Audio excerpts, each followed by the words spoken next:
আমি তোর কোনো কথা শুনবো না। তুই টাকা দিবি কিনা বল। আমি টাকা কোথায় দেবো? জানা গেছিল সব তুমি মদ কিনে করে ফেলিছো। আবার মুখে মুখে কথা।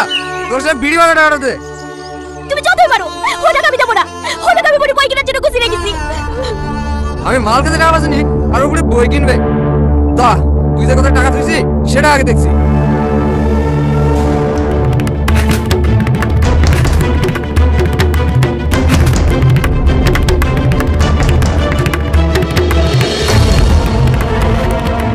এই তো টাকা দিবিনি বলে।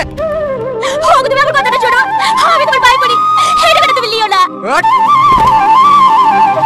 ওঠো মামি, তোমার লাগেনি তো? তোকে আর আমি হয়তো পড়াতে পারবো না রে মা। আমি তোমাকে বারবার বলি যে তুমি আমার লাগি না এইভাবে খাইও না, তুমি তোমার কোনো কথা শোনো না। পারে তোকে এসব নিয়ে চিন্তা করতে হবে না, তুই শুধু মন দিয়ে পড়াশোনা কর। ঠিক আছে লেও, এখন ঘরে চলো। জানিস মা, তোর মাকে আমি মৃত্যু সহ্যের কথা দিয়েছিলাম যে যত কষ্ট হোক তোকে আমি মানুষের মতো মানুষ করে তুলবো। ওসব কথা এখন থাক, তোমাকে বলছি নি, চলো ঘরে চলো। কি গো, আজ তোমার মন খারাপ লাগছে কেন? মন খারাপ কোথায়, এই তো কথা বলছি। মা কি হয়েছে বলো? তোমার মামা আমার অশান্তি করছে নাকি? কি বলবো বলো, আমার বই কেনার জন্য মামা যেটা আগুলা রেখেছিল সেইগুলো মামা জুয়া খেলতে গিয়েছে। আমার আর ভালো লাগছে না জানো, মাঝে মাঝে মনে হয় এই দুনিয়া ছেড়ে চলে যায়। একদম চুপ, এরকম কথা কখনো বলবো না। সত্যি আমার আর ভালো লাগছে না। আর কটা দিন অপেক্ষা করো, তারপরে তোমাকে আমার বাড়ি বউ করে লাইবো। জানো আমার খুব চিন্তা হয়, আমি বিয়ে হয়ে চলে গেলে মামির কি হবে? তুমি চিন্তা করছো কেন? আমার তো মা নাই, সেরকম সমস্যা হলে মামিকে আমাদের বাড়িতে চলে আইবো। সত্যি তুমি অনেক ভালো গো। পাগলি আমার। আচ্ছা আমি এখন আসি, হ্যাঁ, না হলে আমার মামির একা একা রান্না করতে কষ্ট হবে। ঠিক আছে, সাবধানে যেও।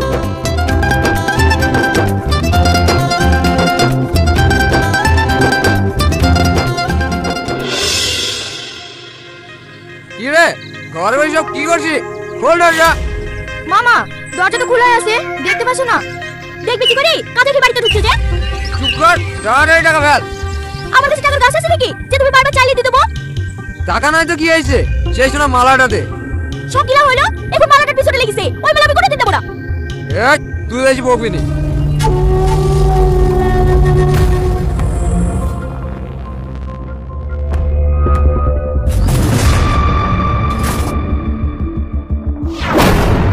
এই তো মালা, তুই বলে মালা দিবি নি। ওগো আমি তোমার ভাই বলি, হে মালা তুমি লিও না, হে এটা বলি মায়ের মালা, মৃত্যু সাথে বইকে দিয়ে গেছে। বেশি কেন কেন করিনি তো। হট।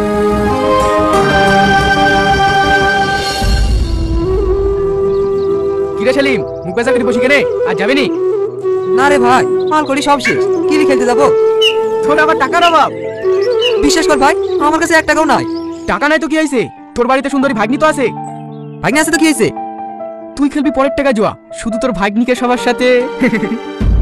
না না, এত খারাপ কাজ আমি করতে পারবো না। আমি তোকে একটা ভালো যুক্তি দিয়েছি, এখন তুই কি করবি না করবি তোর ব্যাপার। তাই বলে নিজের ভাগ্নি খেয়ে? আরে কিচ্ছু হবে না, শুধু টাকা আর টাকা হবে। ঠিক আছে, আমি রাজি। এই সালমা, তাড়াতাড়ি ব্যাগ গুছা। কেন, আমি কি হয়েছে? তুই তাড়াতাড়ি এই বাড়ি থেকে পালিয়ে চ, তোর মামার মানুষ নাই, পশু হয়ে গেছে।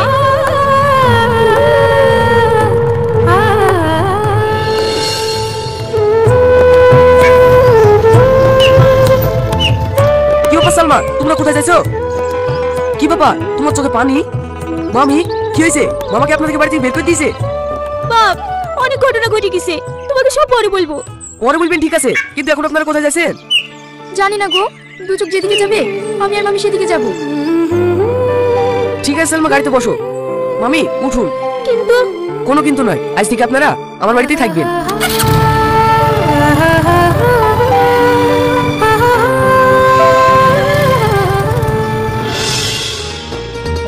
বোন একটা কথা বলবো? বলেন ভাই। আপনি তো সবই জানেন, রাকেশ আর সালমা দুজনকে ভালোবাসে, তাই আমার ইচ্ছা দুজনের বিয়েটা দিবি। আপনি কি বলেন? সে তো খুব ভালো প্রস্তাব ভাই, আপনি যত তাড়াতাড়ি পারবেন বিয়েটা লাগিয়ে দেন।